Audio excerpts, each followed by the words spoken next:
فتحتها خلاص. انا كنت بعدل بس الكاميرا. خلاص يلا قولي.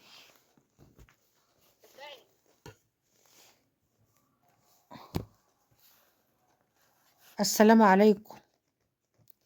هنبدأ الفيديو بتاعنا المتعدل كل يوم. النهاردة بقى عن ايه؟ عن الغربة.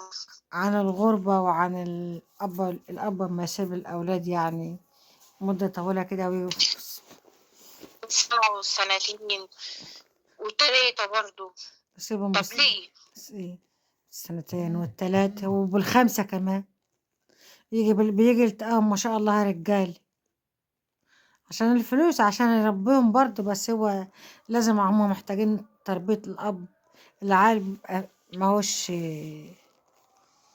كويس الفلوس برضه. كل لازم الأب مش عامل أساسي متربي في كويس الحياة. برضه من غير الأب طبعا مهما كان. استنى كده لازم صفي. الأب عامل. يقعد بقى هناك بالسنتين والتلاتة وبالخمس سنين كمان ويسيب ابنه يسيب العيال كلها للأم. تربية الأم اللي تربي بقى وكده. بيطلعوا بقى مش يعني أكتر العيال اللي أهاليهم مسافرين كلهم بيطلعوا مفسودين مش كويسين. مش كلهم عامة، بس لازم الأب عامل أساسي في الحياة. الأب وطبعا سند.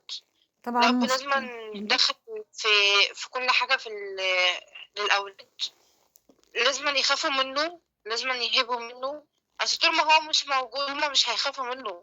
طبعا الأب في البيت عمود البيت طبعا. الأب عامل البيت طبعا. الأب عمود البيت طبعا بس في عيال بتبقى برضو ما هم أباتهم مش موجودة بتبقى محترمة وعيال متربية ومحترمة والله كتير ما شاء الله عليهم يعني.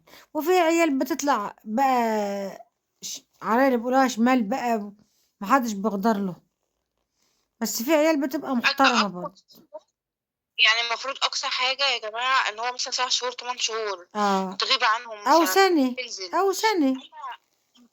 لا لا لا لا لا لا، سنتين وثلاثة وسنة، لا لا، حرام لا حرام. سنة يعني سنة ما حوالي يبقاش سنتين المفروض يجوا حتى ويقعد في وسطهم شوية برضو. يجي برضو يقعد شوية وسافر. تبقى كبيرة على الأم جامد. هي العيشة فعلا صعبة بكل حاجة ومفيش. بس الغربة برضو الغربة بتخلي الأب البعيد عن الأولاد برضو بتخلي العيال برضو ما هماش بيبقوا ايه يعني العيل الأب بيحلم به برضو مهما كان مهما كان. ياسمين ياسمين.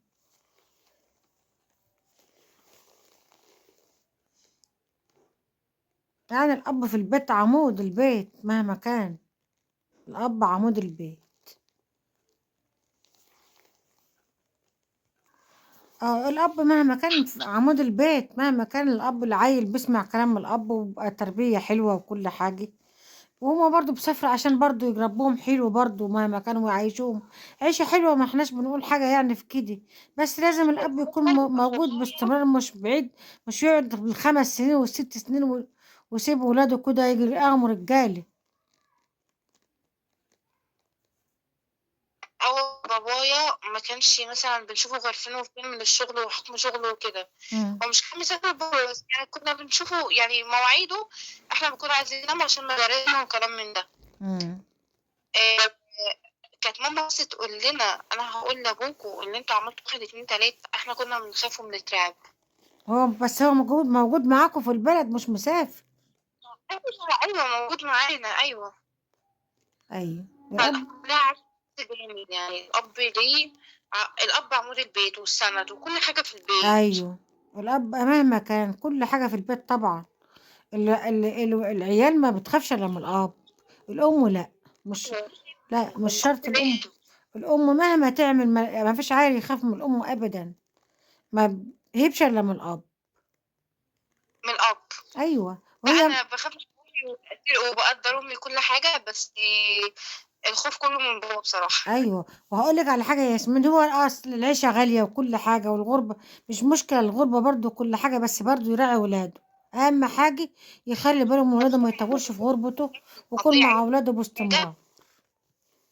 بس الفلوس مش كل حاجة، أيوه، لازم لازم أهم حاجة العيال ضناه، لازم تربّيهم تربّي حلو وكل حاجة، بس هو يعمل برضه هاقول لِك نقول كده ونقول كده برضه العيشة صعبة، العيشة صعبة وغالية، لازم يسافر عشان يجيب لهم برضه، ولازم العيّل يسمع كلام أمه، بدل أبوه مش موجود يسمع كلام أمه ربنا يصلح حال كل أب يا رب ويجيب كل أب بالسلامة، أهم حاجة يبقى يخلّي باله من العيال، من ولاده.